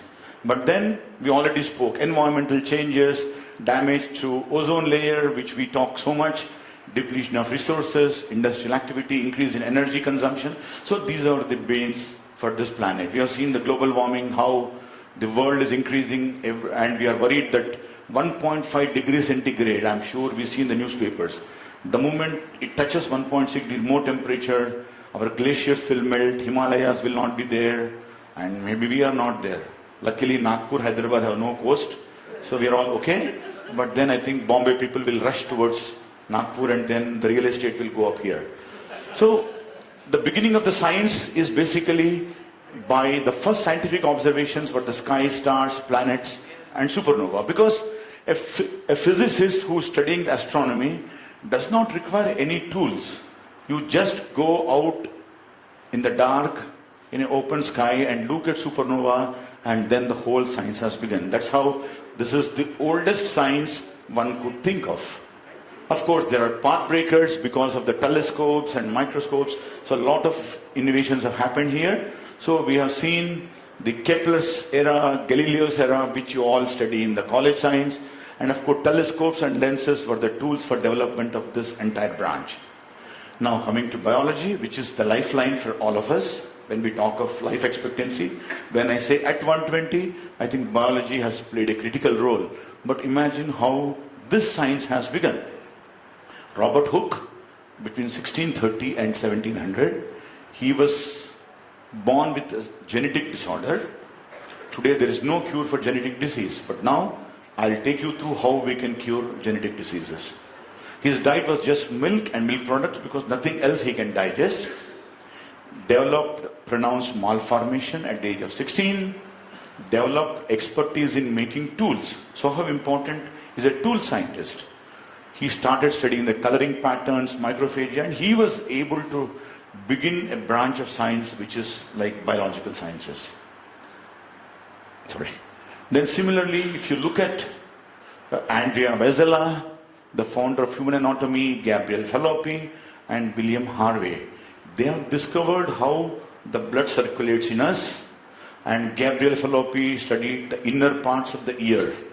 And imagine even within India how we look at the first surgery was done in India. So you can look at how this whole surgery was built across using tools which were so crude. You can't imagine going into surgery room, someone takes a big scissors and a big knife, but today we talk of digital tools, AI driven, microscopic tools and all that. But that's how the entire surgical science has begun to all of us. And of course James Watt's discovery made to measure the heat. Imagine doing chemistry or chemical engineering without a thermometer. You will not even know at what temperature you are heating. So this innovation made what we are today. Of course, similarly the X-ray crystallography and the X-rays what we have done. And today X-rays are not only lifeline at the airports. I'm sure none of us will fly if there is no X-ray machine in the airport. Similarly, an orthopedic surgeon cannot do an activity without X-ray. But at the sacrifice of some lady who got Nobel Prize in discovering radioactivity. So, as I told, I'm a selfish chemist, so I put me in the center. And then this works into food, battery, paper, medicine, soap industry, petroleum, and all that. But I will take you our journey into the chemistry of health now. So, if you look at all the diseases, I have another 25 minutes. So, disease of the world, if you look at, while I'm talking of 120 not out, but imagine there is a threat from various diseases that we succumb and die. Besides, of course, the wars, we have seen what unpleasant things happening in Israel and Gaza. Similarly, we have seen how the pandemic suddenly kill so many people, and automatically the average expectancy of the planets come down.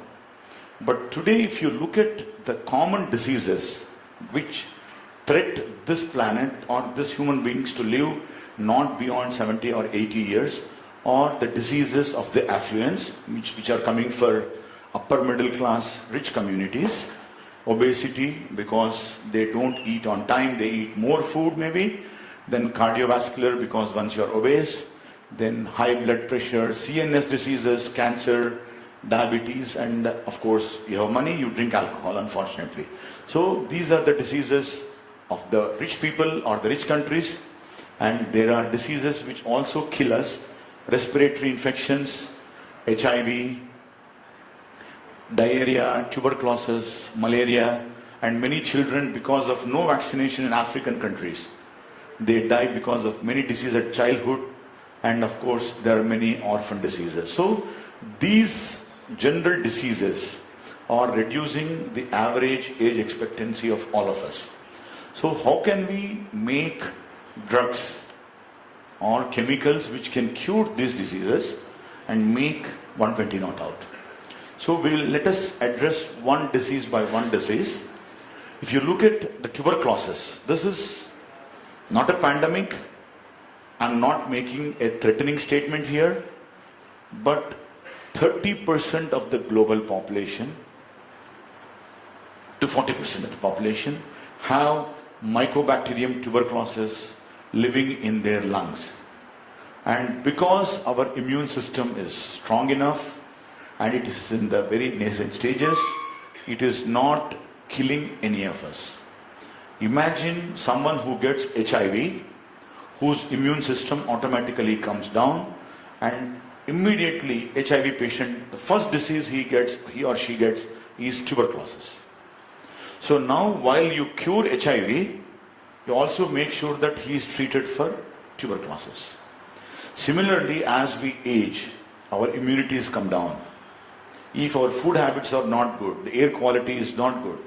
So many reasons why the immunity comes down, and this could be a major disorder. And imagine if suddenly 30% of the world population, because of malnutrition or some kind of epigenetic phenomena, they succumb to this disease, I think 30% population will disappear. So how do you handle it? India committed to be a TB Mukt Bharat by 2025. How do you achieve it? Naturally, you need affordable drugs. diagnostics, and of course, good lifestyle for everyone so that we don't succumb to this disease. I show you this cartoon where you see Mr. Tata and Amitabh Bachchan. They pledged and then they donated, they became brand ambassadors on how to address this disease. I show you Nelson Mandela on the stage, on the screen here, who died because of tuberculosis. So even a president of an African country died of tuberculosis. That means it is there everywhere. So there are drugs available today, but those drugs may not work when someone gets multi-drug resistant tuberculosis. Again, when you look at newspapers, you will see that X antibiotic has developed the resistance for an infection. So we at IICT worked on bedaquiline, which was discovered by Johnson & Johnson in 2005. And we said that before the patent gets expired, CSR lab IICT should have a process so that some industry will come and make the process so that India can have an affordable drug for tuberculosis. I will not bore you with the chemistry slide, but we used very advanced organic chemistry tools like sharp plus asymmetric epoxidation and then a bit of resolution to make this drug molecule, and this process is available with my parent institute.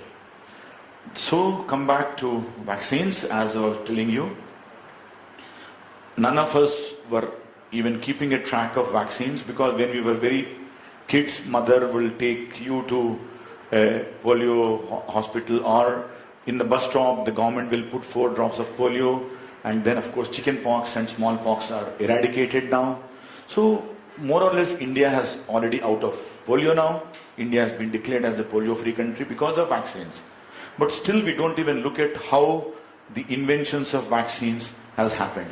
So this cartoon tells all of us, at least refreshes our mind, that vaccine word is derived from a variole vaccine, the smallpox of the cow. Okay? And smallpox vaccine was developed by Jenner after observation that people had cowpox, did not catch smallpox. So those who are working with cows and milking and all that, because cow already had that infection, it gradually came to the one who is milking, he got antibodies and he or she did not get the smallpox. So that's the connection he mapped. So again it shows that if you are a smart scientist, you really look at the observation of why certain community is not getting that disease, and then you reverse engineer, which we are all experts in, and then map what is happening and go and then discover a new product. So then Jenner isolated the smallpox pus and injected into 8-year boy, and smallpox infection did not occur. The courage, imagine he has. He took a cow which has a smallpox infection, took the pus, injected into human. Imagine today those who are in pharma industry, you need so many restrictions of doing animal studies, toxicity before you do a phase 1, phase 2 study and all that. But no clinical trial, but then that's how the whole vaccine industry has come. And if you look at the first BCG vaccine was in 1924, smallpox vaccine in 1796, tetanus in 1927, and COVID vaccines we all see in 2020. So this journey tells you that a small observation by an individual opened up the entire era of the vaccine research and immunology. So what we have done at IICT during the COVID pandemic, when all of us were scared and staying at home and trying to wash every vegetable with 1 kilo vegetables, washing with 1 kilo of washing powder. So Nirma washing powder, whatever. But then there were some scientists, there were some doctors who were working relentlessly, and our team was one of the teams. So what we have done, we spoke to Bharat Biotech and they isolated the virus from the infected person, and they said now we are growing the virus like exactly like the smallpox. You take the pus and inject. Here you take the antibodies generated or antigens from this human being and inject into healthy people. So you get mild infection and then you get antibodies and then you cure. But then you required a very important chemical which is called an adjuvant. So this adjuvant was required and not available. So IICT has supplied, if Bharat Biotech has sold 200 million doses of the vaccine, each bottle, if again it is little shady here, contains 6 micrograms of the whole virion, 6 micrograms. Inactivated SARS-CoV-2 antigen and the other inactive ingredients such as aluminum hydroxide agonist, what we require, TLR78, 15 micrograms. So each injection you take 15 micrograms of this chemical and such micrograms of the virus. So inject so that your immunity boosts and you produce antibodies and then you are protected by the disease. We made 20 kilos of this chemical in our pilot plants and constantly supplied during the entire vaccine supplies. And each kilo will go into about 8 to 10 million doses because you need just micrograms of this chemical. So this is how we intervene to make sure that most of us who took the Bharat Biotech's Covaxin, including Honorable Prime Minister, has taken the Covaxin. So this shows that during emergencies we react well and work. That was the statement I made. So similarly, Remdesivir, I don't know how many of you remember Remdesivir, which was an injection given in the hospitals, was available in black, in all sorts of problems, 80,000 rupees a vial, but original price was only 6,000 rupees. We were able to make the technology for it, and all this work was done by Cipla and few other companies. We were happy that this was recognized by the technology awards and few other things. Okay, so when we talk of health, as I said, tuberculosis as a case study I showed you, viruses as a case study I showed you, but cancer, diabetes, so many other challenges are there and we need to get solutions for them. That 120 not out is possible in 2075.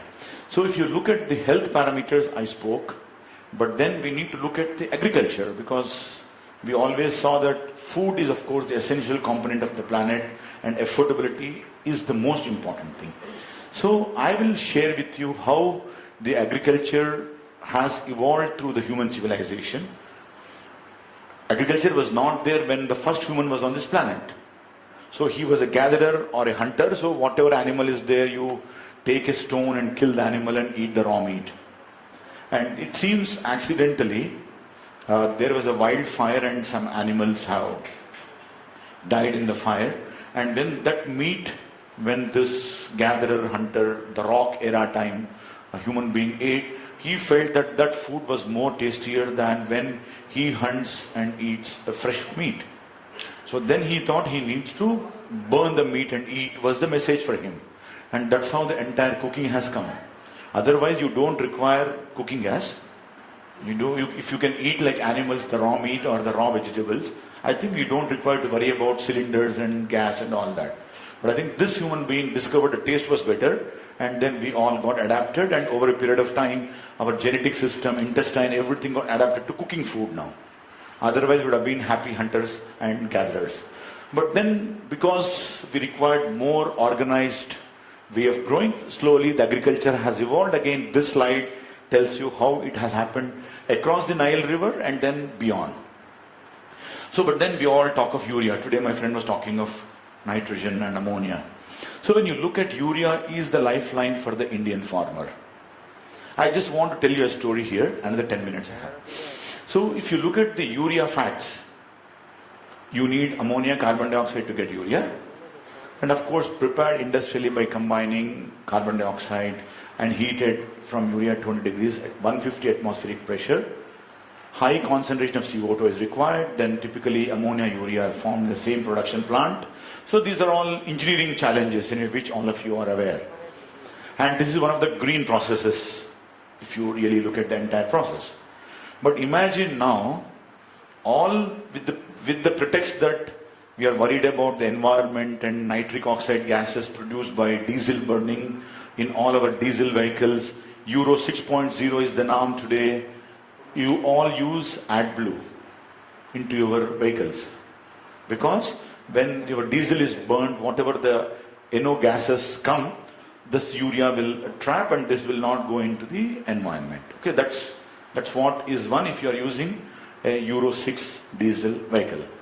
But now the rich man who can afford to have a diesel vehicle car is competing farmer poor man's urea.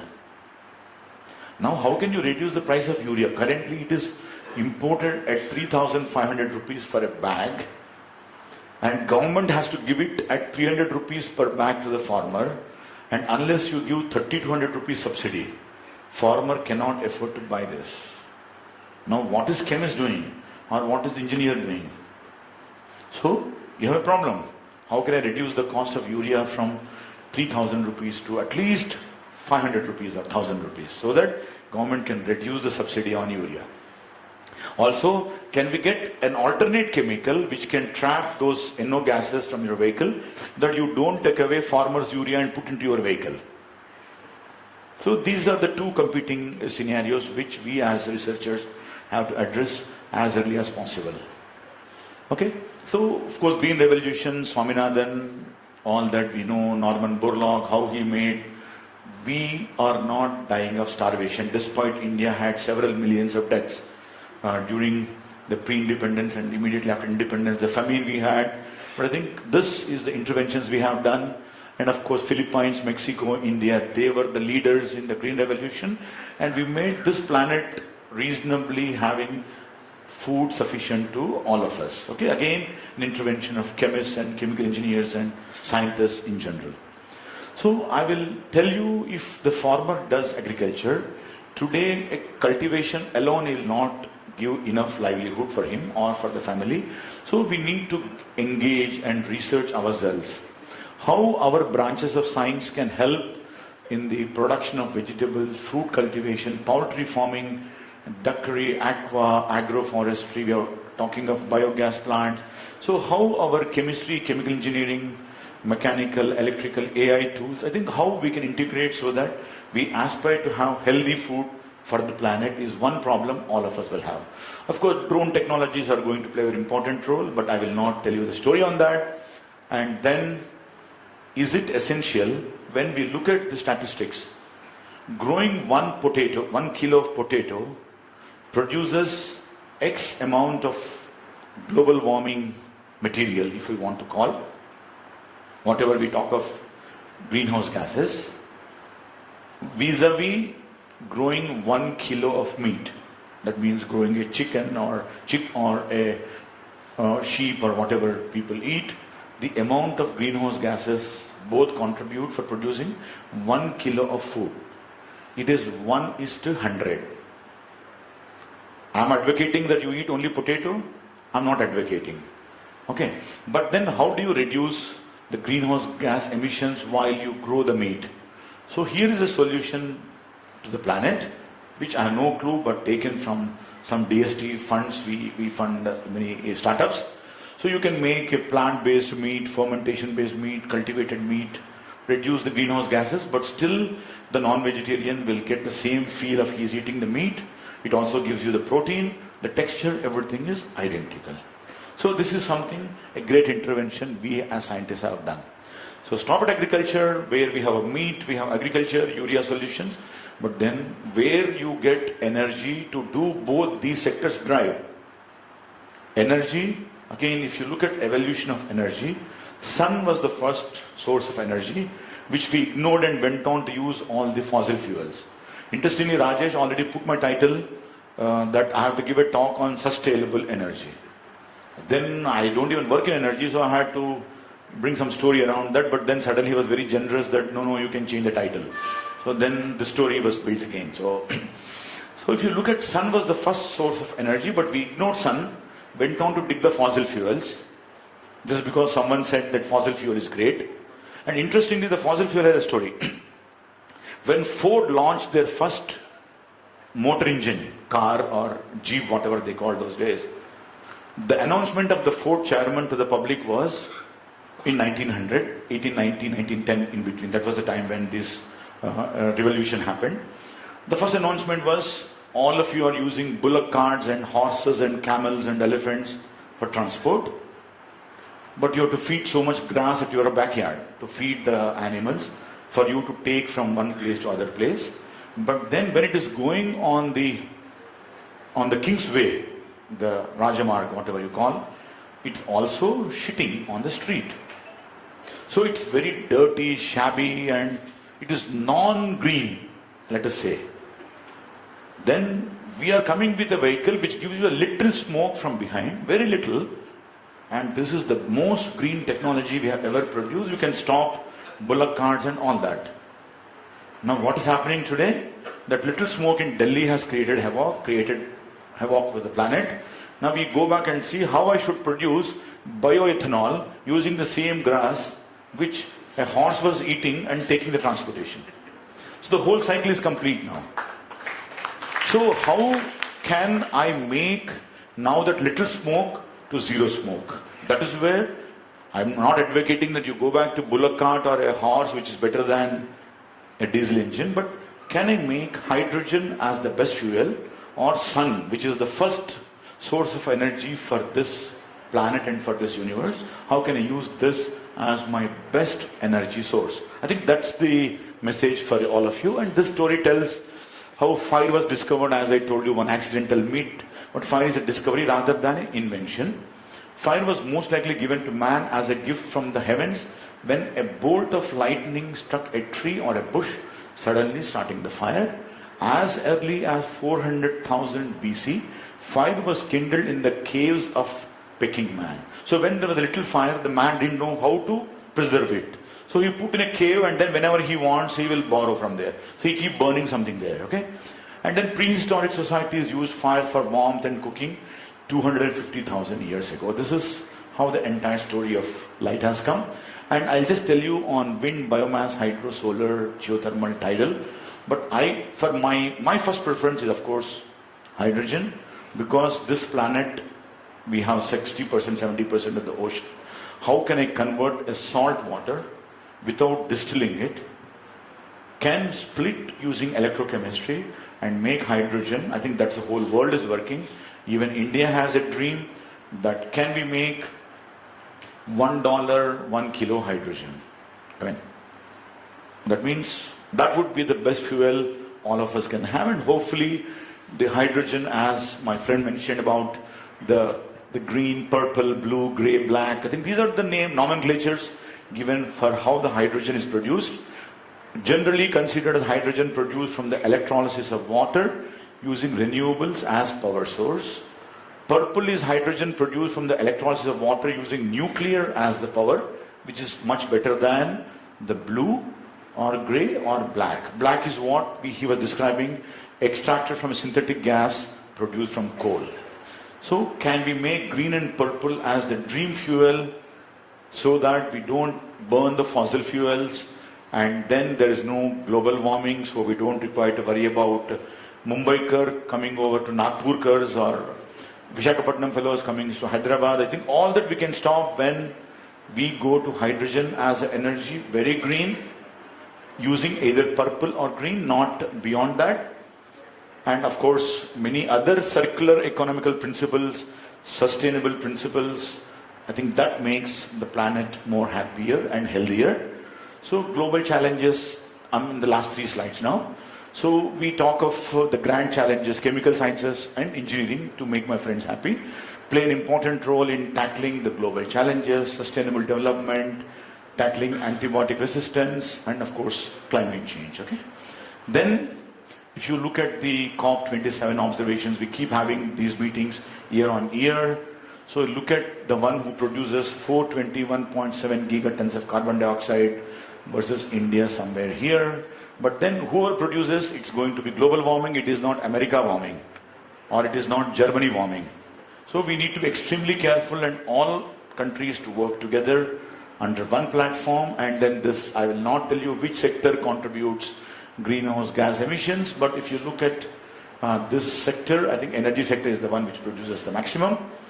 Then reduce the carbon print. As I said, nitric oxides have to be reduced, carbon dioxide has to be reduced, and now all these commitments we make in COP27, COP28, but then hopefully when I say at 120, we are in a green planet, living happy and healthy. At 120, you look like a 45, 50-year-old gentleman, gentlewoman with all organs doing well. It is not, I want 120, you live on a wheelchair and then brain is suffering from Alzheimer's and heart is beating slower or faster, blood pressure is moving at higher pressure. No. I think when I said 120, all under normal parameters, you're as healthy and as energetic as Rajesh. If you want to be the benchmark, we will use it. Okay? Of course, sustainability principles are something which are very essential. But the last slide, I want to tell how the biology is going to make this 120 not out happen. Of course, like iron and steel to the industrial revolution, we all know. Similarly, microchip was the biggest revolution for the technology. Stem cells will be the driving force for the next generation. We already seen in the rich communities, already in India and also in the West, when a new baby is born, the umbilical connection which the baby and the mother will have is stored in an umbilical bank, and then people predict in 2050, not too far from now, that you go to an ATM machine and order that my kidney is working at 70%, I want a fresh kidney, put credit card, and then it will synthesize using 3D printing, who knows? And then a doctor will order online, your surgery appointment is fixed, and a new kidney is put, and then evening you walk out with a kidney which is working 100%. This is happening, and that's what I'm telling you, 2075 will be a game changer. Okay? Then stem cells or the body's repair kit, which I told you, stem cells are living in your umbilical cords, and then that's where all this will happen. The CRISPR technology, we have read today how CRISPR technologies are going to be game changers, and already we are addressing genetic diseases.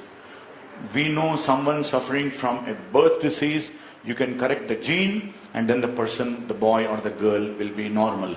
Similarly, CAR-T cell therapy, we are able to do many disease corrections, many genetic disease corrections. So, I strongly advocate that please keep on how a chemist and a chemical engineer will not become obsolete, outdated, but align with these people, and how our science and our technology can make these things happen faster than that. And there is a chemical, rapamycin, which was initially discovered as an immune suppressant for organ transplant, now has been proven as an anti-aging and age enhancer. That means in one of the animals, when they studied, it lived 30 years more when rapamycin was fed to this mice. So, if we are 100 years as the God's Shatamanam Bhavati is the blessing we get from our ancestors. So, if 100 is the norm and 30% you can add just by this chemical. So, 120 not out is possible, and we are proud that this was discovered by an Indian scientist, Dr. Suren Sehgal, who did not imagine the story for him. It was a sample lying in a company, okay, in a sample in Astra Laboratories in Montreal, Canada. And the company was bankrupt. He was told that Suren Sehgal, a sample bahar fek do, and now we are selling off refrigerators and everything. Now you lost your job. But against the diktat of the bosses, he took this chemical, put in the refrigerator, in the pocket, went away, joined another company and built it as a drug. So sometimes stealing is not a bad thing when company is getting bankrupt, okay? Not always. So the scientists at Sandoz independently identified the target protein, and then of course it's the history now. So a molecule which was supposed to be thrown in the garbage became not only immunosuppressant, anti-cancer, anti-aging and life enhancer. So imagine how miracles can happen. So future. Basic human needs provided to everyone free of charge will be taken for granted. I'm not making any political statements. But focus will be on the non-basic luxuries. I think people are worried about self-driving cars, enhanced bioengineered bodies, which I'm telling you. That means my kidney was from ATM machine, my heart from some other place. From pig I engineered my muscle so that I can run as fast as a pig or a horse. I think all this will happen. But whether is it required for this planet? Then unfortunately the gap between rich and poor is increasing. As responsible citizens, our job is how we can minimize this gap. And of course we are worried about how AI and morphing a photograph, which Honorable Prime Minister, of course, alerted all of us how it is threatening all of us, what you call the person and self things. And Tesla is a live example. When they made the cars, auto-driven car, you sit in the car and it takes you. But will it know, if the program is written, if there's a head-on car or scooter coming, how to apply a brake? But if you apply the brake, if this car tilts, will it think that no, I don't apply the brake, I am loyal to my owner, rather I go and hit this pedestrian so that my owner is protected because I'm loyal to him or her, but I will kill the pedestrian. And that car would be very cheap because it's a very humanly thinking car. I will not kill my owner, I will protect them by applying a brake. So this car could be an altruistic car or an egoistic car. So will you design that program in the AI driven program that the car will think, no, my boss photo should be garlanded properly and all that, let me apply the brake and kill him. Will you buy that car? Is a question to be asked, okay? So last disclaimer, data obtained from various sources. I don't even know where from I and my colleagues supplied to make this lecture happen. And opinions, of course, are very personal, nothing to do with anything else. And I would like to thank the organizers for this great opportunity. Thank you. Jai Hind.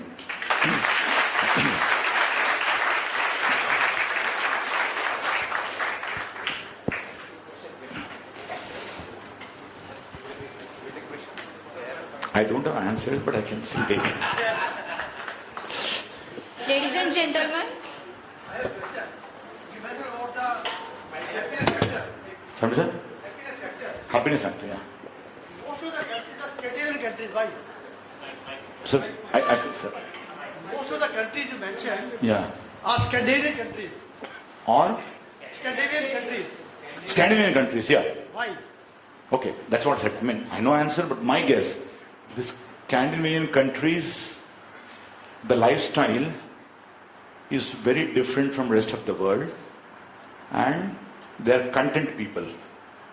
Unlike US, which is a very ambitious country, and the oxygen quality, I mean the environmental quality, because of very less population, should have been driving these countries to be better than other countries. I mean, that's my guess. They sleep 8 hours happily. Hello. Sir, your first title was 120 plus in 2075. Unfortunately, we won't be living to... Who knows? You will be 120 and you will be there. Okay. You will be there. That's a message to all of you. Anyway, we all will come back. Anyway, my question is the phrase that you use, boon or ben. Okay, whether 120 plus will be boon or ben. And the supplementary is, what will be the productive age? Today, generally, 58 or 60 when we retire officially, we normally retire for like, this is a general trend, okay?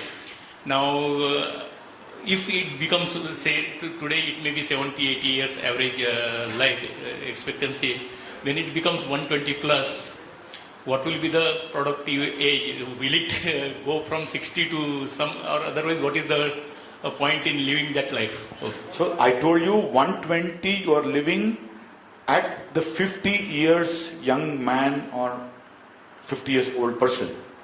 So your all organs are re-engineered. Like your car, you reboot everything. Your heart will be given some cells, or it will be working normal. Your lungs will be given some stem cells. Maybe some food habits will change.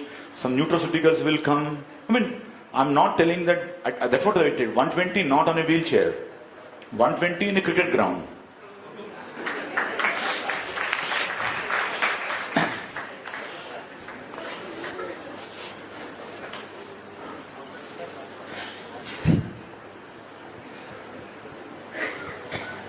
So you said urea cost is, we cannot afford producing urea. So have you tried microorganisms producing urea, like culturing the microorganisms that produce urea? Urea? Yeah. Okay, if you look at urea structure, you need to see in a bioengineered cell, how can you make it biosynthetic pathway for urea? When it's a synthetic compound, when you could make, unless you really engineer, again using the CRISPR technologies, I think it is not possible. Or you come out with a biological product which replaces urea to give you nitrogen to your soil. Thank you, sir.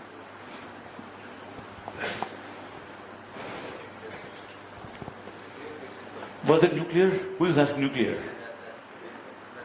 I didn't follow the question, sorry. Did you ask a nuclear question? No, sir. No, sir. Sir, recently some modifications had been done in that CRISPR CS9 technology for genetic modification tool.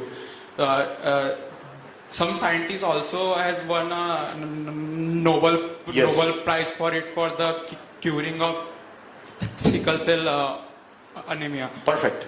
So, sir, what is the difference between their thinking process and our thinking process? Please understand, let us look at human being as one human being. Don't look at European or Asian or African or all that. No. CRISPR is CRISPR for anyone. We have to look at the same way. Maybe when CRISPR was introduced, there were some issues raised whether ethically it is correct to do a genetic, because there are GM crops and non-GM crops, okay? Yes. But India has given a clear mandate. CRISPR and GM are not identical. You should look at the DBT website, Department of Biotechnology website, you get the answer for it, okay? Sir, if as a chemical engineer we want to do some research and innovations about this topic, so how should we initiate that? You are not ending up as a chemical engineer, okay? You learn the engineering tools. I can give you an electrical engineer who became mapping of the brain electrical circuits. So I think you want to answer, maybe. That's what you're raising the hand? Question, okay. So it is your basic chemical engineering tool. And you should be proud that nothing in this planet is without a chemical. Okay, so you are fit everywhere. If your passion drives towards health sector or the energy sector or the food sector, I think it's you to decide. Yes. Okay. Thank you. With your permission, at the fag end of your presentation you mentioned about a particular medicine which was stolen from Canadian lab. So what it is preventing from commercializing that? So actually it is already in the market as an immunosuppressant and also as an anti-cancer drug. Biocon produces in India, but as a age enhancer, the data is only proven in the mice and rat. So more studies have to go before it can go to human for that treatment, for age enhancement. But as for cancer and when organ transplant happens, surgeries, it's already in the market. It's all in the market. Okay, thank you very much for these questions. I would like to express a deep sense of gratitude to both of the speakers. Mr. Mrinal Das, who has given the glimpses and the horizon of the chemical engineers applications and their possible opportunities across the sectors. That was great. And videos convince more than a picture, and picture convince more than words. That's the way it has to be. Dr. Chandrasekar, I need not to tell, or rather I will not be able to tell complete story about him. I am one of the fortunate guy who has been having the opportunity to interact with such a great people one-to-one.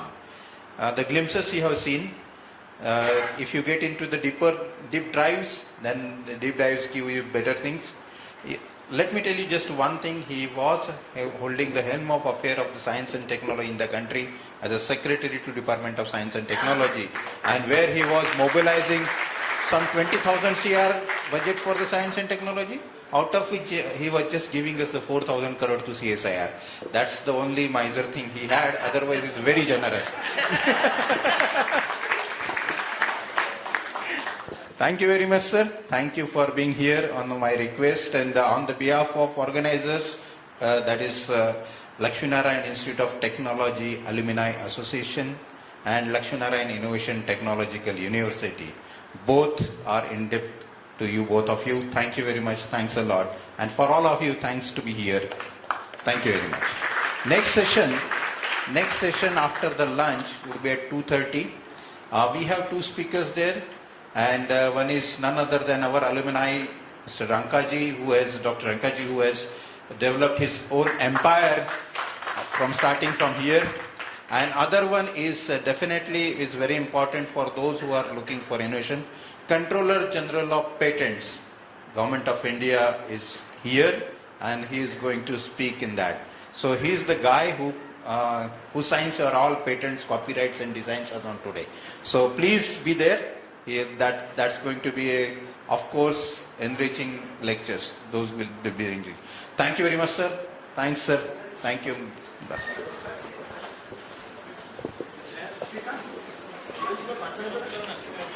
Lunch announcement is occurring there. Please wait. Hello. All are invited for lunch. Okay, delicious lunch. Just okay. It is in the playground area, and yes, it should be ready now. Please go and have lunch and return here by 2:30 sharp. Okay, we have two more expert talks. Very experienced people are here to talk on their respective topics. So please be here by 2:30 sharp. Okay, thanks, sir. 4 वाजता येणार आहे. घ्यायला कोणी जाणार? मुलं त्यांचा रात्री phone आला बघाडे सरांचा मला की मुलं खूप फोन करतात आणि त्यांना सांगितलं की मला